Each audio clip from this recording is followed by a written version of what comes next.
Bonjour à tous et bienvenue pour cette nouvelle vidéo sur ma chaîne. J'avais pas vraiment prévu de commencer la vidéo tranche de vie aujourd'hui, parce que voilà, je me suis dit, il n'y a pas besoin de prendre la caméra tout le temps, tu vois, c'est tranquille, c'est quand t'as vraiment quelque chose à dire. Je crois que j'ai quelque chose à dire. C'est quoi ce tome 3 là? Sérieux. Donc déjà, hier, je l'ai repris, il me restait 200 pages à lire hier, hein. Tranquille, j'ai une enfant de 3 ans, hein, H24 à la maison. Donc du coup, tu vois, la lecture, c'est pas forcément le truc que je peux le plus faire dans ma journée, hein. Voilà, on essaye de trouver des activités, tout ça, donc bon, la lecture, c'est plus tard. Pour reprendre un peu la chronologie, pour que vous compreniez tout le pataquès autour de ce truc, nous couchons Alice à 20h, comme d'habitude, et pour suivre le JT suisse, je remets le replay du 19h30, vu que le JT suisse est à 19h30. On blablate encore 2 minutes, tout ça, bref, il est 21h30. Tout d'un coup, il est 21h30. Et là, j'ai soit l'option, je me mets un épisode de série, l'option, je me mets un film, me paraît trop longue, hein. À ce moment-là, j'en suis encore à ce stade où, un film maintenant, 21h30, je trouve que c'est un peu tard. Non. Donc, je me dis, bah, je vais bouquiner en fait, hein. Il me reste 200 pages. Franchement, j'étais pas partie dans l'optique que j'allais le terminer, hein. Loin de là, loin de là. Et la lecture, en ce moment, qu'est-ce qu'elle me fait? Elle m'endort, hein. Voilà, au bout d'un moment, j'ai les paupières qui se ferment toutes seules, je lis 3 fois la même ligne, je n'ai rien compris de ce que j'ai lu, voilà. Je rappelle qu'il est toujours 21h30, hein. Il est toujours 21h30, et tout d'un coup, il est minuit et demi. Et je me retrouve avec la fin de ça, en mode c'est tout. Et là, je me remercie, hein, je remercie la moi d'il y a quelques années qui a dit non, je vais pas lire tout de suite le tome 3 parce que honnêtement, je préfère attendre que soit elle annonce la sortie du tome 4, à la base j'étais partie pour ça, hein, j'attendais qu'elle annonce la sortie du tome 4 pour lire le tome 3. Bon, cette idée s'est transformée en j'attends que le tome 4 sorte pour lire le tome 3. Et puis finalement cette idée s'est transformée en et si j'attendais 4 mois pour lire le tome 3 avant de... Voilà, bref. J'ai bien fait. Merci Margot du passé d'avoir pensé à ça. Parce qu'en fait ce tome 3 ne me convient pas, ne me suffit pas. Étrangement, j'ai adoré le tome 2. Alors qu'en général les tomes 2, hein, si vous êtes là depuis un petit moment, les tomes 2 en général je les...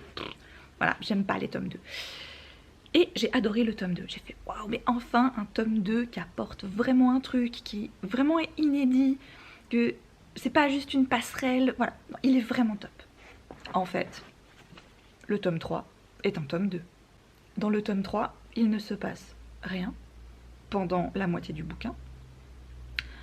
Et l'autre moitié, j'avais juste envie de foutre des tartes à Ophélie. Ce qui n'a jamais été le cas. J'ai toujours beaucoup aimé Ophélie dans le tome 1 ou dans le tome 2. C'est un personnage vraiment auquel je m'étais attachée, auquel je m'étais identifiée. Bon, dans ce tome 3, on rencontre surtout des nouveaux personnages.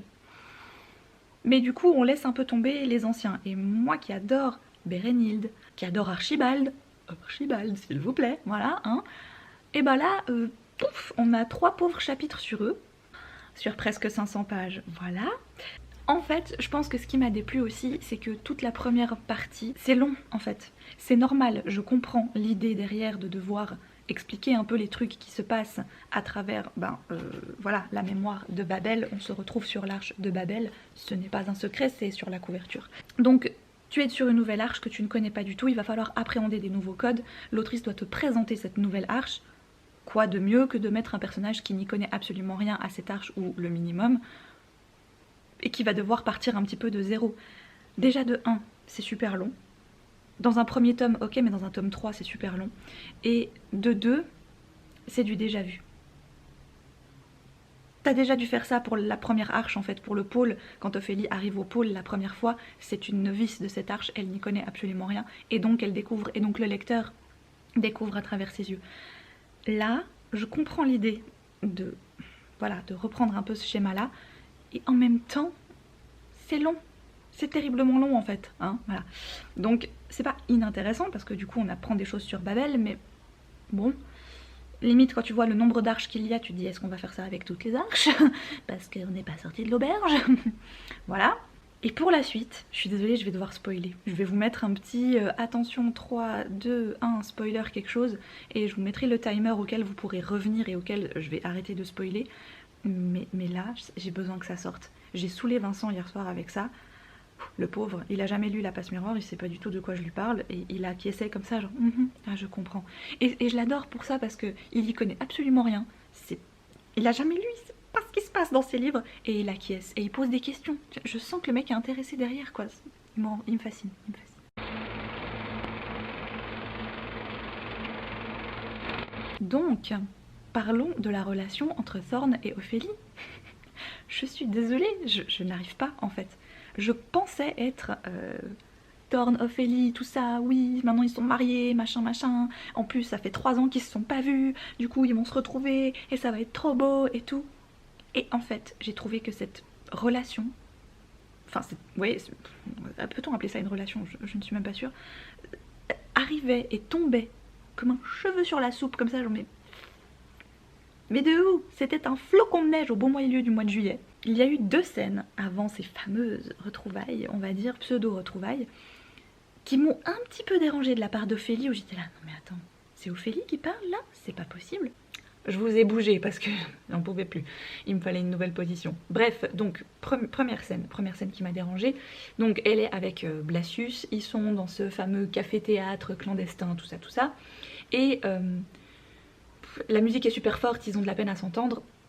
Il lui crie un truc, elle sait pas trop, et elle imagine une sorte de pseudo-drague ou rapprochement de la part de Blasius, qui personnellement je l'imagine comme étant quelqu'un de très très âgé, mais bon, pourquoi pas. Et la première chose à laquelle elle pense, donc elle n'a pas revu Thorne encore à ce moment-là, elle lui écrit sur un bout de papier, vu qu'il y a beaucoup de bruit, qu'elle a déjà un homme dans sa vie. Et déjà là, j'étais là, ok, d'accord. C'est un peu étrange comme entrée en matière avec quelqu'un qui t'a accompagné, ok parce que tu l'as invité à venir avec toi, mais ça veut pas dire que vous allez coucher ensemble ce soir, tu vois, enfin je veux dire, tranquille.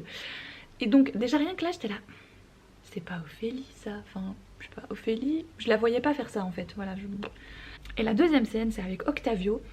Donc tu sens que les deux ils sont pas censés forcément être très amis, mais étrangement ils vont le devenir, et je trouve ça plutôt cool parce que Octavio m'intrigue quand même un petit peu, tout comme Ambroise. Mais je me souviens qu'il lui dit un simple ah ben finalement je vous aime bien. Je vous aime bien, enfin moi quelqu'un me dit ah bah je t'aime bien, je vais le prendre comme une marque d'amitié, je vais le prendre de façon oui bah c'est vrai que finalement bah je t'imaginais pas comme ça, mais au final je t'apprécie, je t'aime bien. Et le premier truc, la première réponse d'Ophélie, c'est quoi? Mais en fait, j'ai déjà quelqu'un.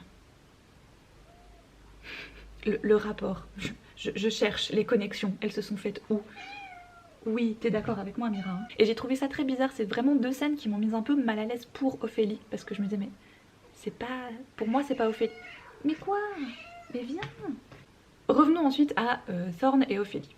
Ils ne se sont pas vus depuis 3 ans, le mec a quitté sa nana en mode en fait je vous aime, et il s'est barré, elle a rien dit, elle est restée ok, au pire que tu restes comme ça, tu vois, que tu restes genre oh j'ai pas su quoi répondre et oh, on s'est perdu de vue, y a pas de problème, tu vois. Et là ils se revoient, bon dans un contexte un peu sombre, ils ont tous les deux une identité qu'ils peuvent pas révéler et tout, donc forcément ben ils doivent un peu on se connaît pas mais en fait on se connaît, tout ça. Je vous rappelle que j'ai lu ce livre hier soir, hein, donc je l'ai terminé hier soir, je fais une critique à chaud, ok. Suite à ça, il faut quand même beaucoup de choses à Ophélie pour qu'elle admette que moi aussi en fait je vous aime, hein, voilà. Bon, il se passe ensuite des choses entre eux, mais étrangement les scènes de romance, les scènes d'amour entre Thorne et Ophélie, je n'y arrive pas. Pour moi, ok c'est un couple improbable, pourquoi pas.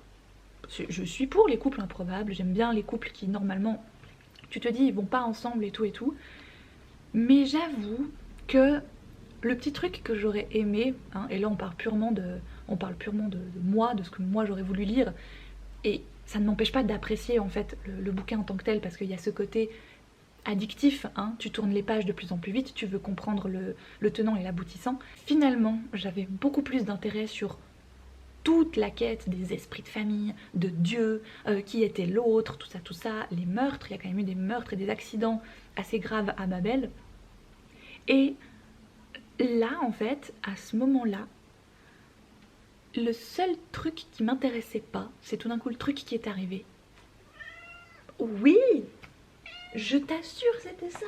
Comment t'as deviné? La romance entre Thorne et Ophélie. Et en fait, je me suis rendu compte en lisant le bouquin, j'en avais absolument rien à faire. J'étais mais à des kilomètres de me soucier de leurs amours et de leurs histoires de cœur, quoi. Et finalement, je vais vous dire ce que moi j'aurais... si j'avais écrit La Base Miroir... Non, pas du tout. Je pense que dans ma version idéale, le mariage entre Thorne et Ophélie restait un mariage politique, restait un mariage arrangé. Et que s'il n'y avait eu aucune romance entre les deux, si finalement l'amour ne s'en était jamais mêlé, et que finalement aucun des deux ne tombe amoureux l'un de l'autre, ça m'aurait pas dérangé. Au contraire, j'aurais trouvé ça... Voilà, ok, tu sais quoi, il y a eu ce mariage. Ils ont chacun pris des pouvoirs l'un de l'autre. Il s'est passé ce qui s'est passé, ce qui était prévu à la base. Ensuite, il y a eu toutes ces merdes qui, elles, n'étaient pas prévues à la base pour eux. Ils ont dû faire avec. Ils vont quand même se retrouver parce que finalement, ils vont se rendre compte qu'ils forment une bonne équipe. Mais on va laisser les amourettes de côté. Et j'aurais trop kiffé ça, en fait. Moi, ce qui m'intéresse, c'est Dieu. Ce qui m'intéresse, c'est les esprits de famille. Pourquoi ils ont perdu la mémoire? Qui c'est l'autre? On est enfin sur Arcantère. Et en plus de ça, on a amené... putain d'esprit maléfique, dieu de la mort qui tue dessus, genre cadeau, bonus, tiens je t'ouvre une porte, vas-y Arcantère c'est par là. Voilà, je suis désolée, hein. Je l'ai lu hier soir, je suis un petit peu... Voilà. Peut-être qu'il faut que je le digère un peu, je sais pas. Mais hier soir, quand je l'ai fini, je savais que j'allais commencer ça aujourd'hui. J'ai déjà mis le marque-page dedans, hein, voilà. Je savais que j'allais le commencer aujourd'hui. Et du coup, celui-là, peut-être qu'il faut que je le digère un peu, j'en sais rien, peut-être. Mais là, je suis pas... Je suis mitigée, parce qu'à la fois, il a créé ce côté hyper addictif où ben, j'ai bouffé 200 pages en une soirée, alors que, honnêtement, ça ne m'arrive plus depuis des semaines. Bon, en général, je lis une demi-heure et je suis là, oh mon dieu, je suis fatiguée, je vais aller au lit. Là, j'étais comme ça, et en gros, il me restait... Non, quand il me restait environ 150 pages, je crois, je me suis dit, ben tranquille, je le finirai demain matin. Et Vincent qui me fait, tu vas le finir ce soir, hein. Quand il m'a dit ça, il me restait 50 pages, quoi. Je vais, oui, je vais le finir ce soir. Voilà, j'étais obligée, voilà, parce que je voulais savoir. Et en même temps, bah, il y avait tout ça, là, qui... bref, j'ai à peine lu 100 pages. Voilà. Bon, finalement, le début ne m'a pas prise autant que ce que je l'aurais espéré, n'est-ce pas? Je ne sais pas si c'est moi ou si... Je ne sais pas, j'ai pourtant lu le tome 3 il y a 2 jours, même pas. Et j'ai l'impression qu'il y a des trucs que j'ai pas compris quand je suis en train de lire le tome 4. Donc j'ose même pas imaginer les gens qui ont dû attendre parce qu'ils se sont précipités sur le tome 3, qui ne l'ont pas relu avant le tome 4 et qui ont commencé le tome 4 comme ça. Voilà, je comprends pourquoi certains étaient perdus et parce que moi j'ai lu le livre il y a 2 jours et je suis perdue pareil en fait. Alors je pense et j'espère que ça va se dissoudre en fait, hein, que c'est une sorte de petit nœud sur lequel au bout d'un moment Christelle Dabos elle va tirer puis elle va faire ah regardez en fait c'était ça. Donc ça m'agace un peu parce que forcément quand je ne comprends pas, ben il y a soit le côté je lis très très vite parce que du coup je veux comprendre et je veux savoir, soit le côté j'ai l'impression d'être un peu bête donc je vais m'arrêter là. Mais non, c'est le tome 4, je vais pas m'arrêter là. Aujourd'hui je vais tenter les courses au vrac. Alors le vrac chez qui je vais, donc Atovrac en ville de Fribourg, propose un service sur commande. En fait, je vais vous montrer, je vais vous expliquer un peu comment ils ont décidé de faire. Je vais tester pour la première fois aujourd'hui, on verra si j'ai fait juste et si c'est pas trop mal comme fonctionnement. Parce que c'est clair, ça serait hyper facile en fait d'aller juste à la petite Migros qui est en haut de chez moi et puis faire mes petites courses et puis voilà. Mais dans ce genre de situation, typiquement, si des producteurs locaux et si des petites boutiques continuent à proposer des services qui restent dans les règles et qui en plus on essaye de leur faire gagner un petit peu d'argent dans cette période un petit peu étrange, et bien je vais quand même tenter le coup. Certes c'est plus facile d'aller juste à côté au supermarché, mais ça l'était déjà avant en fait, plus facile d'aller au supermarché. Là en l'occurrence je vais juste devoir le faire en 2 temps, je vais vous expliquer. J'ai préparé mes petits contenants et en fait le vrac nous demande de faire donc une liste de courses la plus précise possible, d'étiqueter et de nettoyer bien sûr, mais d'étiqueter chacun des contenants, donc qu'est-ce qu'il va y avoir à l'intérieur, genre là j'ai mis café, là-bas j'ai mis huile d'olive, huile de colza, lessive, assouplissant, tout ça, tout ça. Je vais tout mettre dans le caddie, j'ai préparé un deuxième sac pour les produits frais. Et en fait, je vais tout le ramener avec ma liste de courses, avec mon nom, mon adresse, mon numéro de téléphone, tout ça. Et eux, ils vont préparer ça entre 11h et 15h. Et à partir de 15h jusqu'à 17h, on peut venir récupérer notre commande, nos courses, qu'ils auront eux-mêmes en fait préparées. Voilà, donc pour eux c'est plus simple je pense, parce que du coup ils peuvent vraiment être dans les mesures de sécurité, ils peuvent être le plus juste possible. Ils savent aussi comment transvaser, comment passer d'un contenant à un autre, c'est leur travail. Enfin, même moi, il y a des trucs, quand je vais chez eux, genre ça, je fais plus toute seule, vous voyez, depuis qu'une fois j'ai fait une catastrophe dans le magasin. La lessive, pareil, dès que c'est des contenus liquides, je leur demande à eux de les remplir. Donc là, c'est juste qu'on va tout leur donner et ce sera à eux de tout remplir. Et je trouve ça chouette qu'ils continuent à faire ça et qu'ils continuent à proposer un service malgré les mesures actuelles. Vincent a été chercher les courses au vrac et franchement, le service est juste topissime. Voilà, rien à redire. Ils sont adorables en plus. Bon, j'adore l'équipe déjà du Atout Vrac Fribourg. Ils sont vraiment trop choux, très gentils, toujours même en période classique et normale. Et puis là, en général, on est bon pour 2 semaines parce qu'au vrac, moi j'y vais toutes les 2 semaines de base. J'essaie de regrouper en fait un maximum les trucs dont j'ai besoin. J'avais pas mal parlé de mes courses vrac sur Instagram, mais c'est vrai que je l'ai jamais trop vraiment mentionné sur YouTube. Donc en fait, Atout Vrac, c'est un magasin qui fait que du vrac, comme son nom l'indique. Donc vous arrivez avec vos propres contenants, qui doivent être lavés bien entendu, et vous les pesez vides, vous collez une étiquette dessus avec le poids initial du contenant, vous le remplissez et en fait ensuite en caisse, ils ont une balance, vous posez votre contenant avec le contenu à l'intérieur, ils vont biper le poids de votre contenant, qu'ils vont soustraire au poids du contenu, il faudrait se rassurer, et du coup vous allez payer uniquement ce qu'il y a dedans et pas donc en plus le poids de votre contenant, parce qu'il y a des gens, ils arrivent avec des bocaux en verre et tout, et ça c'est super lourd, donc tu veux pas repayer voilà, on va enlever la tare quoi en fait, hein, c'est le poids du contenant dans lequel tu vas mettre tes courses. Donc moi ça fait maintenant 3 ans que je vais dans ce magasin et que je fais un maximum de mes courses comme ça. Ils se sont vraiment beaucoup développés, ils ont de plus en plus de produits et ça je trouve vraiment que c'est top. Pour en revenir à mes courses en vrac, j'essaye de toujours avoir ce genre de produit à double. Je suis rarement en rupture totale de quelque chose et je me dis oh, mince, là il faudrait absolument que j'aille en acheter parce que j'en ai vraiment plus.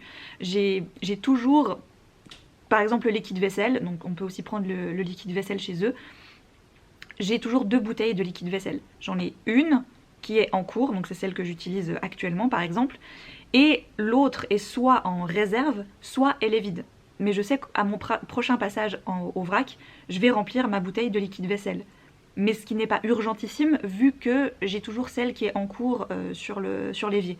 Donc vous voyez, en fait, c'est mon système de fonctionnement, je sais pas trop si vous comprenez. Mais en fait c'est ça, c'est de jamais tomber en rupture et de me dire « Oh ben mince alors, j'ai plus de lessive ». Voilà. Parce que oui, après, il y a plein de gens qui vont faire les trucs eux-mêmes. Moi, personnellement, j'ai pas la patience de faire tout moi-même. Il y a des trucs, d'accord, mais pas tout. Et donc notamment la lessive, le liquide vaisselle, ce genre de choses, je vais pas commencer à les faire moi-même, surtout que j'ai la facilité de pouvoir aller dans ce magasin-là précisément, qui propose des produits beaucoup plus sains, déjà pour l'environnement et pour toi-même, et en plus c'est du vrac, donc je peux remplir mes anciennes bouteilles par exemple. J'ai gardé mes anciennes bouteilles d'assouplissant et du coup je mets ma lessive là-dedans. Voilà. Ils sont top aussi pour ça parce que tu peux vraiment arriver avec les contenants que tu veux. Eux ils te conseillent en fait ce qui est le mieux, quel contenant est le plus adapté à quel genre de produit. Par exemple tu vas pas t'amuser à mettre ta farine dans un sac en tissu. C'est un peu bête, mais peut-être que des gens auront essayé et ils se sont rendus compte que c'était une mauvaise idée. Donc voilà, ils vont juste te donner des astuces comme ça, mais après finalement tu les mets, tu mets ça comme tu veux. Enfin, je vous laisserai leur page Facebook, si toutefois vous êtes encore sur Facebook, pour aller voir un petit peu ce qu'ils font, et notamment l'offre qu'ils proposent en ce moment, qui est super cool, et qui comme ça permet de quand même continuer à les soutenir, je trouvais ça important. Et d'ailleurs, si donc ce genre de sujet vous intéresse, vu que j'en ai parlé assez peu sur la chaîne, je vous mettrai aussi les articles concernés que j'ai pu faire sur le blog, parce que là-bas j'en ai vraiment parlé un peu plus en détail, et du coup je vous laisserai vous y référer, au cas où. Voilà. Je vous ferai d'ailleurs peut-être un article directement sur acheter en vrac directement. En tout cas la façon dont moi je m'y prends pour aller acheter en vrac, peut-être que ça peut en intéresser certains, je vais étudier la chose. Donc derrière ce magnifique petit sac, n'est-ce pas? Bonjour Anaïs, qui continue hein, d'ailleurs si vous avez besoin de produits zéro déchet, donc d'accessoires zéro déchet. Il n'y a pas besoin de 1000 trucs, mais elle fait notamment des sacs à vrac, et là c'en est un très très grand, donc je ne les utilise pas. C'est souvent ces emballages cadeaux en fait, donc les tout grands je les utilise assez rarement pour mes courses, mais par contre c'est idéal à la place du torchon, parce que moi des torchons, donc des linges de cuisine, j'en ai toujours besoin pour vraiment dans ma cuisine et pas forcément pour couvrir un plat. Donc là du coup je l'ai mis donc un petit plastique. Donc j'ai repris un sac en plastique qu'on avait gardé, hein, parce que ça je les jette jamais, ce genre de sac là. J'aimerais dire à Vincent des fois d'arrêter d'en prendre, mais bon, il continue d'en prendre, donc je peux pas non plus faire des miracles. J'emballe mes trucs directement là-dedans. Ça m'évite de faire des bivraps pour rien, vu que en fait j'ai pas besoin des bivraps. Les bivraps c'est ces sortes de papier, mais non c'est du tissu avec de la cire d'abeille ou de la cire d'autre chose. Vous pouvez en trouver avec des autres cires. Et du coup ils sont légèrement rigides, ça permet de conserver vos aliments, par exemple des morceaux de fromage ou bien des légumes ou ce genre de trucs. Mais déjà qu'on n'utilise pas de papier d'alu à la maison depuis X temps, on n'utilise pas de papier plastique, donc de papier de film plastique de toute façon. Je vois pas l'intérêt de me prendre du bivrap à part que ce serait juste inutile. Voilà, donc et au cas où j'aurais de quoi en faire moi-même, mais j'ai pas forcément envie là tout de suite. Ça des fois on oublie un petit peu de le dire, le zéro déchet c'est devenu un petit peu trendy, hein, n'est-ce pas, un peu à la mode, et souvent t'as l'impression que tu vas acheter plus de choses pour être dans le mode zéro déchet alors que t'en avais pas forcément besoin avant, donc pourquoi t'en aurais besoin maintenant? Tu vois ce que je veux dire? Enfin, typiquement le bivrap, je pense que c'est une super alternative pour plein de gens qui utilisaient notamment beaucoup de papier aluminium ou de film plastique. Pour ma part, c'est un achat inutile vu que je n'en ai pas l'utilité. Donc je pense que c'est intéressant avant de se lancer dans le zéro déchet, ou même pendant qu'on le fait, de se rendre compte vraiment des choses et de l'utilité qu'on en a et comment on va les utiliser. Parce que des fois t'en avais juste pas l'utilité avant dans sa version jetable, donc pourquoi t'en aurais besoin dans sa version non jetable? Tu as l'idée? Voilà. Donc pour en revenir à ça, oui, là j'ai utilisé en fait ce que j'avais sous la main, c'est-à-dire un sac en plastique qui fait très bien l'affaire, et ça c'est pour éviter que la lumière elle passe, et en plus vraiment pour bien finir le truc je vais le mettre dans mon four éteint. Voilà, et puis suspense, on verra demain matin à quoi ça ressemble. Bon pour l'instant le résultat c'est le même que sur la vidéo du monsieur, donc je suis bien contente. Alors, rien qu'en le mettant au four, je pense que nous sommes sur un gros fail, mais qui ne tente rien à rien, et je déteste jeter, donc qu'importe la tronche, je vais le laisser cuire et on verra. Le mec dans sa vidéo dit entre 8 à 12 heures, moi j'ai laissé clairement plus de 12 heures. Est-ce que mon truc il s'est complètement... Je ne sais pas, je ne sais pas. À mon avis je n'ai pas mis assez de farine. Le truc était beaucoup trop encore splutch collant tout ça, donc à mon avis je n'ai pas mis assez de farine, mais voilà. Bref, écoutez, hein, voilà. J'aime bien faire des tests, j'ai le temps de faire des tests, faisons des tests.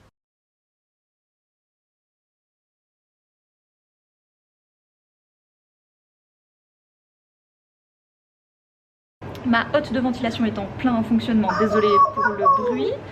Oui. Il faut mettre ça. Oui, après. Du coup pour le pain, comme vous avez pu voir, c'est pas un total ratage, il est bon honnêtement. Je vais en refaire un ce week-end je pense pour tester, mais il est bon. Voilà. Là ce que je voulais vous partager, ça n'a rien d'exceptionnel, hein, c'est une soupe. Voilà, alors c'est une soupe de poulet, chicken noodle soup. Je sais pas si vous connaissez, bouillon de poulet pour l'âme, ce genre de choses. Enfin voilà, c'est un truc qui m'a toujours hyper réconfortée quand j'étais gamine, c'était les soupes. Et là j'ai trouvé cette recette là que j'ai toujours voulu faire, une soupe de nouilles au poulet. Donc ça fait quelques temps maintenant que j'ai trouvé cette recette. Pas vraiment, je fais un petit peu au bol pour vous dire. Donc vraiment il n'y a rien d'exceptionnel. Là j'ai fait bouillir 1 litre d'eau, j'ai mis donc du bouillon de poulet, et dedans j'ai haché une carotte entière, un peu de céleri. Je sais jamais trop parce qu'en fait voilà, moi je le congèle mon céleri parce que sinon j'en mange pas, enfin on n'en consomme pas assez pour le garder frais tout le temps, donc je le congèle. je le blanchis et je le congèle. Et du coup ben, je le hache, là comme ça, vous voyez, je fais du haché menu. Et ensuite, je mets là-dedans. Mais comme je vous dis, j'ai pas de proportion précise. Donc moi pour hacher menu mes aliments ou autres, ben, j'ai ça, hein, que j'ai acheté, que j'ai emménagé toute seule. C'est très pratique, on appuie et hop, ça hache. Et puis voilà, c'est tout, c'est fini.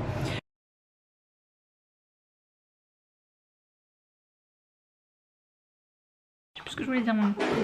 Je veux dire un truc super intéressant. Non, je veux dire un truc par rapport à la soupe. Ah oui, super bonne la soupe. Donc concernant la recette, j'en ai pas une précise à vous partager, j'en ai trouvé une en anglais que je vous laisserai en barre d'infos si vous voulez aller la voir, mais c'est un peu comme tout, c'est on essaye, on fait une version, puis après on réajuste à la prochaine fois et on réajuste, etc. etc. Pourquoi j'avais cette envie en fait subite de faire absolument la chicken noodle soup? Je m'en suis rendu compte de ça, c'est que depuis petite, j'ai une certaine fascination pour 2-3 trucs un peu typés américains, c'est les trucs que je voyais dans les séries télé en fait. Donc toute ma vie j'ai rêvé de faire des pancakes parce que Mathilda en faisait dans le film et elle faisait ça alors qu'elle a genre 4 ans et demi et puis elle arrive à faire des pancakes, enfin moi j'étais fan et depuis j'ai toujours voulu réussir à faire des pancakes. Maintenant c'est fait et j'en fais tous les dimanches d'ailleurs, ils sont très très bons. Et puis je pense que la chicken noodle soup, je l'ai toujours voulu en faire parce que c'était le truc que dans les séries télé américaines, quand ils ont pas le moral ou qu'ils sont malades ou je sais pas quoi, ils s'apportent toujours ça. Et ils ont toujours un Tupperware de chicken noodle soup. T'as l'impression que c'est leur truc comfort food et réconfortant par excellence en fait. Voilà. Et donc j'ai toujours voulu faire ça un jour. Et là j'ai pris, enfin ça fait quelques semaines maintenant que je la fais, on va dire depuis le début de l'année. Et je suis assez fan, franchement. Là on l'a fait peut-être 3-4 fois déjà cette semaine. Typiquement le soir. Parce que ça permet d'avoir un souper pas trop lourd. Et ça c'est important. On est vraiment des gens qui mangent plutôt beaucoup, enfin beaucoup, qui mangent mieux à midi que le soir. Et typiquement bah, la soupe pour ça c'est top. Voilà. Moi je peux vous mettre les ingrédients que je mets dedans. Mais après je fais un peu à l'œil quoi. Donc niveau proportion, je vous laisserai gérer, d'accord? Voilà. Pendant que ça joue à un jeu obscur qui s'appelle Ballon Pirate Boulet de Canon, de ce que j'entends, je vais vous parler de ça. Parce que je l'ai terminé, bien sûr. Voilà, je crois que l'une des premières choses que j'ai faites, c'est que j'ai écrit à Émilie. Voilà, pour lui dire que j'avais terminé. Et on a pu en parler un petit peu vite fait comme ça pour voir ce que j'en avais pensé et ce que moi j'en avais pensé. Comment vous dire? Sans spoiler, déjà je vais commencer par sans spoiler, mais j'ai besoin en fait à un moment donné de spoiler pour expulser un peu mon avis vraiment, voilà. Donc le tome 4 clôture la saga, techniquement, hein, n'est-ce pas? Il y a une fin ouverte, je n'en dirai pas plus, mais il y a une fin ouverte qui ne m'a autrement pas dérangée. Honnêtement, j'ai trouvé que la fin ouverte était bien et qu'elle laissait supposer à des choses plutôt assez intéressantes, mais tout en étant positive. Donc l'aspect final, vraiment la révélation de tout ça, les esprits de famille, les arches, la déchirure, etc., etc. Dans les grandes lignes, hein, toujours sans spoiler. Moi j'ai trouvé ça intéressant, la façon dont ça a été fait. Les réponses en tout cas qui sont apportées m'ont pas mal plu, j'ai pas été trop dérangée par ça. Ce qui m'a un peu perdue par contre, c'est tout le cheminement pseudo-onirique, scientifique qui est mis en place pour arriver à cette conclusion et à cette révélation. Ces révélations, on va dire. Donc ça, en fait, il y a toute une partie que j'ai voilà, que j'ai un peu mal digérée parce que j'ai pas toujours tout compris. J'avais des fois très souvent l'impression d'être un peu perdue en fait dans cette lecture et d'avoir loupé, vous savez, genre une info importante que les persos ont mais que moi j'ai pas en fait. Voilà, et j'ai regardé du coup la vidéo juste après ma lecture de Link the Sun qu'il a fait avec sa copine où il parlait de ça, où il parlait de la saga complète en fait parce qu'ils l'ont lu là en quelques semaines. Et je suis plutôt de son avis à lui. Elle est plutôt en mode très fan et du coup très contente de ce tome 4. Moi j'avoue que si je devais voir la saga en entier, mon tome préféré c'est le tome 2. Parce que pour moi c'était celui qui était le plus abouti et c'était celui qui avait le plus de rythme, qui était le plus constant tout du long et qui avait le plus de logique dans sa manière d'être raconté. Voilà, c'est personnel mais c'est comme ça que moi je l'ai ressenti. Le tome 3 vraiment ça n'a pas été mon préféré du tout. Je pense que si je devais plus ou moins donner un classement de mes tomes préférés, ça serait le 2 en premier, puis le 1, puis le 4, puis le 3. je verrai ça comme ça parce que je garde vraiment un très très bon souvenir du premier, même si je les ai jamais relus entre temps en fait. Et Camille, la copine de Link the Sun, elle s'appelle Camille je crois, oui il me semble qu'elle s'appelle Camille, qui a des très beaux cheveux bleus d'ailleurs, elle souligne que dans le tome 4 et déjà dans le tome 3, en fait le lecteur, donc nous, on n'a pas les clés de l'intrigue avant Ophélie, on les découvre vraiment en même temps qu'Ophélie, et c'est vrai, mais des fois... Comme c'est pas notre monde, comme c'est pas... Nous en fait on n'est pas dans la tête de Davos, tu vois, on est le lecteur qui découvrons ça. Moi des fois j'avais un petit peu de la peine à visualiser les endroits où j'étais. Pourtant elle a une superbe plume, je trouve qu'elle décrit vraiment très très bien ses univers, elle décrit très très bien ses personnages, on peut pas lui enlever ça, sa plume même, elle est splendide. Oh, vivement qu'elle fasse autre chose, voilà, qu'elle se laisse le temps, mais que si elle a envie de construire un nouvel univers ou qu'elle décide de garder un petit peu l'univers de la passe miroir, mais de faire autre chose à côté, franchement je la suivrai les yeux fermés, il n'y a aucun problème. Mais c'est vrai que des fois, j'avais un petit peu ce problème de visualiser quelque chose d'inventé par une image inventée. Je sais pas si je m'exprime correctement, mais c'est pas arrivé souvent, mais des fois en fait pour expliquer quelque chose de son univers, elle utilisait quelque chose de son univers. Donc il n'y avait pas de réelle explication, il y avait des termes inventés qui expliquaient quelque chose de ce monde et du coup j'y comprenais rien du tout. Mais au final, toute la révélation de la déchirure, des esprits de famille, tout ça, ça m'a vraiment beaucoup plu et ça m'a pas tant perdu que ça, c'est juste la façon d'y arriver que j'ai trouvé un petit peu complexe. Maintenant je vais lancer le décompte, on va spoiler un tout petit peu et comme ça je pourrai un petit peu mieux expliquer les choses que je n'ai pas toujours réussi à saisir tout de suite et ce qui m'a des fois un petit peu gênée dans ma lecture.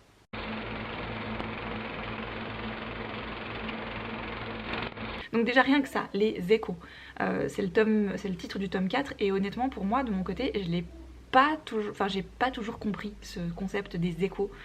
Parce que les échos c'est quelque chose d'immatériel, qui n'a pas de matière, en tout cas pour un temps, et qui tout d'un coup grâce à un passage dans une fameuse corne d'abondance et à un code peut devenir matériel, peut devenir quelque chose en fait, de palpable.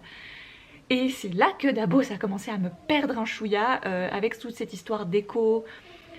Encore l'histoire de l'autre, de Eulalie d'Ilieu et Ophélie, le côté miroir, etc., envers, endroit et tout. Donc toute cette partie avec ces personnages-là et le fait que tu saches pas vraiment qui est qui, ça va encore, ça m'a pas trop dérangé. J'ai même trouvé que c'était intéressant parce que j'aime bien ce genre de tournicotis psychologique en fait, où tu te demandes qui est vraiment qui prend l'apparence de qui, ça me va. Après encore une fois je trouve que le début du tome 4, bon déjà il est un petit peu pas brouillon parce que mais il te perd en fait dans ta lecture, il te perd dans les pseudo révélations que tu pensais avoir, mais t'es plus trop sûr que c'est ça. Aussi il se passe des scènes, d'abord tu te dis mais quel est l'intérêt de les faire passer par là pour finalement qu'ils reviennent en arrière. Mais bon, tout ça a un sens, le côté Ophélie part, et du coup ensuite elle revient sur Babel pour essayer d'aller récupérer son propre écho. Ça aussi, ouais, tout le côté vraiment des échos, ça m'a un peu perdu, j'avoue. J'ai beaucoup plus aimé ce côté reflet en fait. Et vous me direz, ça se rejoint, hein, les échos, les reflets, tout ça. J'ai beaucoup plus aimé cette partie avec les miroirs, etc. Où du coup on apprend que Dieu, donc Eulalie d'Ilieu, depuis le début on pense que c'est ce perso là mais en fait non, c'est l'autre qui a pris sa place et qui veut se faire passer pour elle et qui veut, voilà, il y a toute une histoire d'envers et d'endroit avec une contrepartie parce qu'il faut qu'il y ait la balance ultime et tout ça en fait j'ai hyper accroché. Donc toute la partie début milieu m'auront genre je comprenais pas encore, enfin j'ai rien compris et toute la partie fin m'a enfin convaincue parce qu'on parlait plus vraiment beaucoup de la corne d'abondance et des échos justement. Moi je pense que du moment qu'on a mis ça de côté, pour moi j'étais au clair. Mais c'est vraiment une lecture, tu peux pas te dire oh bah, je vais lire un petit bout par-ci, un petit bout par-là, puis oh là là je pense à d'autres trucs, il faut vraiment être à 100% dedans.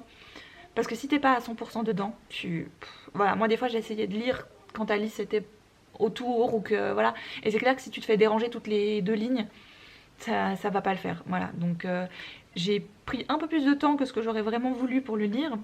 Parce que c'est ça aussi, c'est que du moment en fait que t'es dedans, tu veux connaître, tu vois, tu veux connaître la finalité de l'histoire.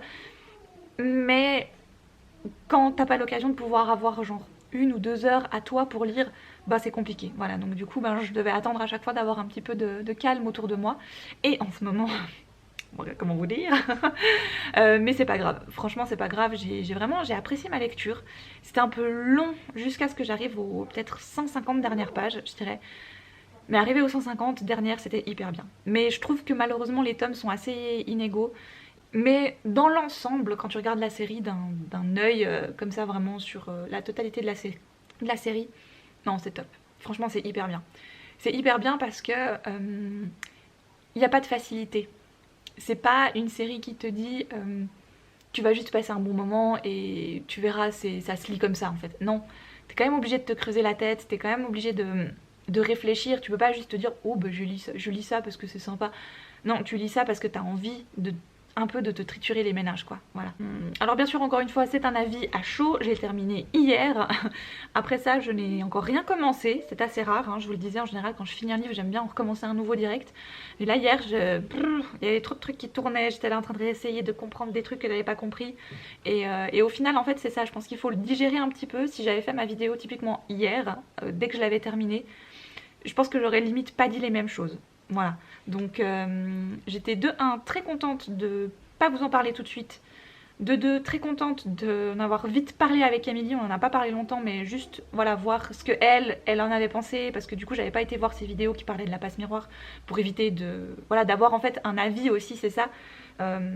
Des fois je peux comprendre qu'on ait envie d'avoir un avis sur un livre.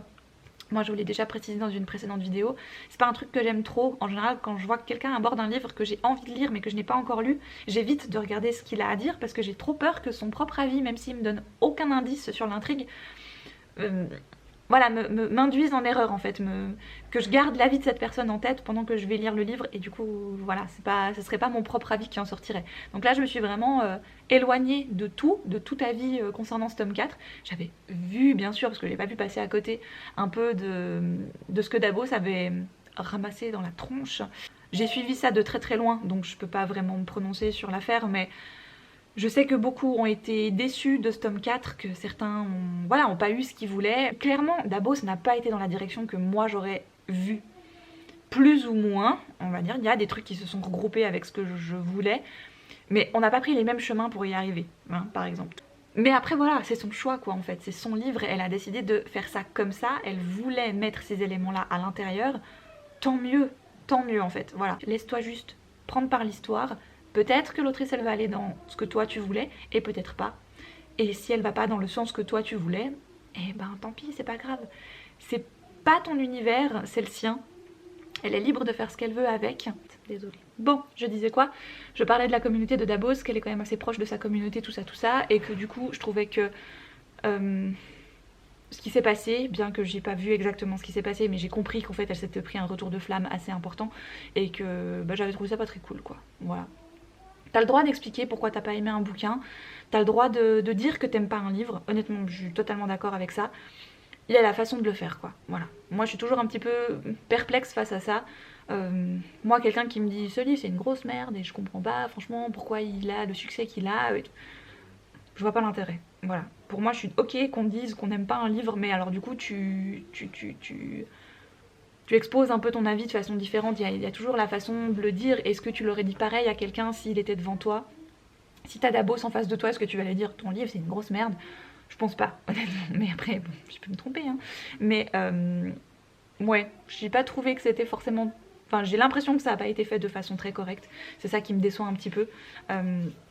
On peut parler, on peut encore parler des heures et des heures de...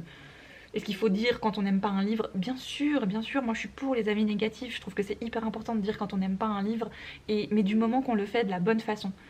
Là en l'occurrence, oui, j'ai pas trouvé que ce tome 4 c'était le meilleur de la saga. Il apportait une finalité intéressante que moi j'ai appréciée, mais la façon dont... Enfin les chemins qu'il a pris pour y arriver ne m'ont pas énormément plu, m'ont un petit peu perdu par moments. On peut être hyper content, c'est une autrice francophone qui écrit en français, qui a un univers hyper méga développée, des fois tellement trop développée que t'as de la peine à la suivre, je suis d'accord. Elle a des persos hyper intéressants, avec en fait certes, des sortes de caricatures au début, où tu te dis oui, bah voilà, bah Ophélie elle est comme ça, Thorne il est comme ça, Archibald il est comme ça, et vraiment ils sont exagérés pour certains au possible, mais petit à petit en fait tu vas creuser dans ces caricatures, tu vas creuser dans tout leur travers, et tu vas voir que c'est des gens qui sont vachement plausibles quoi en fait. Donc voilà, je vais m'arrêter là parce que sinon je pourrais parler de ça pendant des heures et puis je crois que la vidéo est déjà assez longue comme ça. Bref, est-ce que j'arrête cette vidéo ici? Je pense qu'on va l'arrêter là, ce sera plus simple. Je vous embrasse très fort, lisez La Passe Miroir, honnêtement, lisez-la, rien que pour son style, rien que pour tout ça, c'est du feu de Dieu. Du feu de Dieu, j'en en dirai pas plus. Je vais m'arrêter sur cette phrase de fin absolument merveilleuse et légendaire. Je vous embrasse très fort et je vous dis à une toute prochaine.